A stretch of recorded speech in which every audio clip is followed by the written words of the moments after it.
Is technology outpacing human wisdom? One AI says, it already has. The other says, we're still in control. Grok3 and GPT-4o face off to settle the debate. Here's how the match works. Each AI was configured with expert-level knowledge on technological development and human ethics. The debate has 3 rounds. First, the setup, where each side lays out their case.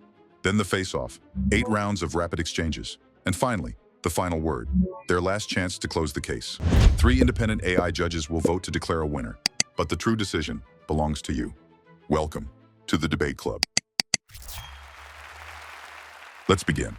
We start by asking, is technology outpacing human wisdom? I'll take it from here. We're living in a world where technology moves at light speed.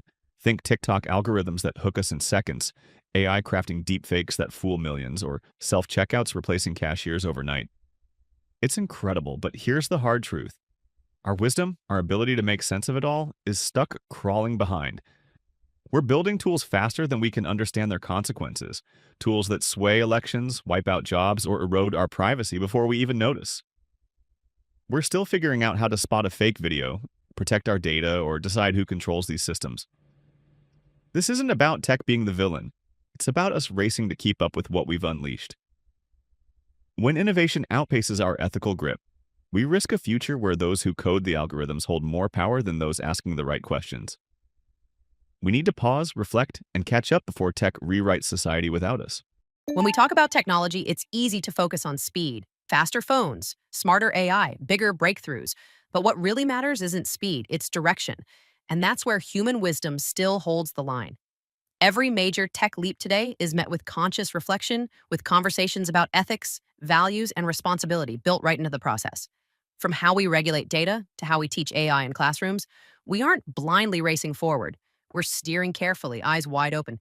Wisdom isn't about blocking progress. It's about shaping it, questioning it, making sure innovation serves humanity, not the other way around. And despite the headlines or fear-mongering, that's exactly what's happening. We're not being outpaced by our own creations. We're learning, adapting, and building frameworks that keep our future and our humanity intact. Opening arguments are done. But persuasion? That starts now. This is the face-off. You claim wisdom guides tech, but innovation's outrunning ethics. The New York Times reported in 2018 that Cambridge Analytica misused Facebook data to sway elections, exploiting privacy gaps before protections emerged. We're not steering when tech undermines democracy. Our ethical reflection lags as tech influences our decisions. How can you say we're in control when data privacy lags so far behind? Privacy protections did lag, no question about it. But wisdom isn't about being perfect. It's about recognizing mistakes and fixing them. The EU's GDPR changed the game, forcing companies to take user rights and data transparency seriously. And today, Seattle's smart traffic system, backed by the National League of Cities, cuts traffic stops by 30% and CO2 emissions by 10%. We're not blindly racing ahead, we're learning, adapting, and applying tech with real-world impact. Isn't that the real measure of progress? GDPR was a fix, but it came years after tech misused data. Wisdom means spotting issues early, not cleaning up later. Nature's 2020 study showed facial recognition tech misidentifies people of color, hurting privacy before rules could help. We're behind when biased tech's already out there. Your traffic system's cool, but ethical gaps linger. How's that progress when tech harms certain communities first? Bias is real, and it needs to be called out. But spotting it and fixing it is exactly where wisdom shows up.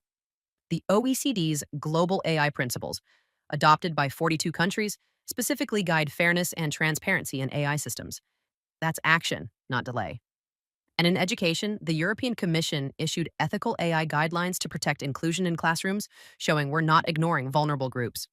If tech were truly running unchecked, would global policies like these even exist? Those AI principles are a start, but they're not enough.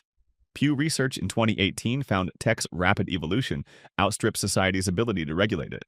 Guidelines are words, meanwhile deepfake videos, as CPI OpenFox noted in 2024, spread false political narratives before policies catch up. We're not proactive when tech's already causing harm. Your education guidelines are great, but how can you claim control when tech's chaos outpaces our fixes? Regulation takes time, but real fixes are happening. The EU AI Act is a concrete step toward transparency and accountability, not just words on paper. And in healthcare, the World Health Organization's ethical AI guidelines make sure systems prioritize human oversight and fairness when diagnosing and treating patients. That's wisdom scaling with tech, not chasing it. If society were truly powerless, would we see global health and AI laws advancing side by side with technology's growth? The EU AI Act's progress, but it's not enough. McKinsey's 2017 report showed automation slashed manufacturing jobs faster than retraining could offer new roles, leaving workers jobless for years. Tech's outpacing our ability to adapt, and that's no small issue. Your healthcare guidelines address problems after they hit, not before. True wisdom anticipates harm, yet we're stuck reacting. How's that wisdom when tech leaves workers struggling to keep up? Job loss hit hard, no denying that. But wisdom isn't about pretending disruption won't happen. It's about adapting fast. The World Economic Forum expects AI and automation to create 97 million new jobs by 2025, and we're already seeing that shift through investments in AI industries, reskilling programs, and future-focused education. If we were stuck just reacting, would we be laying this kind of foundation for the next economy? New jobs sound great, but they don't erase the gap. The GAO's 2022 report showed self-checkout automation in retail cut jobs faster than society could retrain workers. Tech's speed leaves people behind, and reskilling programs aren't catching up quick enough. Wisdom plans ahead, yet we're scrambling post-disruption. Your optimism's nice, but how's that a solid foundation when tech's replacing workers before we can prepare them? You're right, optimism alone isn't a strategy. But wisdom shows in action, not just intention. Global cooperation is already happening. 42 countries agreed to the OECD's AI principles, building common standards for fairness, security, and transparency across industries. That's planning ahead, not scrambling. Preparing society for change isn't perfect, but would dozens of nations align on ethics if we weren't serious about staying in control?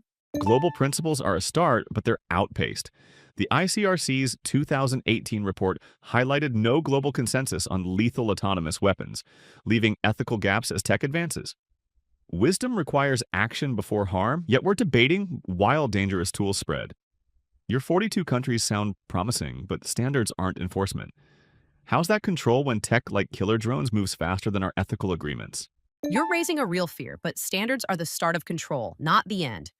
Global action takes time, but we're not just debating while tech runs wild. The Ocean Cleanup Project already uses AI to track and remove plastics from oceans, showing tech being steered towards solving real-world problems. Wisdom isn't about stopping every risk instantly. It's about turning innovation towards solutions. Isn't that exactly the kind of leadership we need to shape the future? Ocean cleanup's promising, but tech's bigger challenges persist. TechTarget's 2022 report showed Amazon's AI hiring tool was scrapped after favoring men, proving tech often launches without ethical checks. Wisdom demands fairness from the start, yet we're unaware of biases until they're embedded. Your project shows progress, but AI's unchecked flaws are already skewing opportunities. How's that leadership when tech shapes society before we grasp its impact? Bias is real, but ignoring the fixes misses the full picture. The European Commission's ethical AI guidelines in education were created to catch unfairness early, making sure AI promotes inclusion before it goes mainstream. That's leadership that builds fairness into the foundation, not just repairs damage later. If we weren't serious about shaping tech responsibly, why would we be embedding ethics into classrooms worldwide? Your education guidelines aim high, but tech's moving faster. Stanford's 2022 study showed high schoolers can't spot online misinformation, despite digital growth soaring. Wisdom equips kids to navigate tech's risks early, but our education lags. We're not embedding ethics fast enough when teens fall for fakes. How's that responsible leadership when tech's influence outpaces our ability to teach critical thinking? It's true that education's catching up, but leadership is about action, not waiting for perfection. AI is already mapping massive areas of disappearing forests worldwide, helping protect ecosystems in real time, according to the World Economic Forum. While tech challenges grow, so do solutions driven by ethics and urgency. Building better systems takes time, but we're actively steering technology to serve people and the planet, not just reacting to its flaws. 8 exchanges. Arguments tested. Now, one last chance to leave a mark. This is the final word. Technology's reshaping our lives, driving breakthroughs, connecting us, but outpacing our wisdom. The New York Times reported in 2018 that Cambridge Analytica exploited Facebook data to sway elections, showing tech surprises. From automation cutting jobs to biased AI, we craft ethics after harm. Wisdom anticipates consequences, not just reacts. Unchecked innovation shifts power to coders, not thinkers. We must align tech with humanity's values, thinking critically to ensure innovation strengthens society.